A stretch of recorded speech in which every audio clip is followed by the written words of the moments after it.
Hey, to link your Twitch account with your PS5 Slim, first of all go into the settings in the right upper corner. From here go to the users and accounts. Now go into the linked services. Wait for the loading screen and select the Twitch.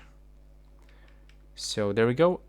Now go into the link account on the right side, click X, and here we have to grab our device and scan the QR code. So in my case it looks like this, that's my phone. And on the right upper corner I can open Notification Center, click to enable the QR code scanner. If you don't have it as default on your phone, you have to download it from the Play Store or App Store. And then put the frame into the QR code, click to open.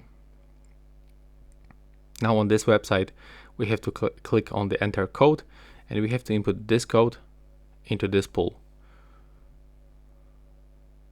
Without the space, by the way. So it looks like this. Click to activate. Now click to authorize. And as you can see right now, we successfully linked Twitch to our PlayStation 5 Slim. And that's basically it. Right now, please subscribe to my channel. Bye bye.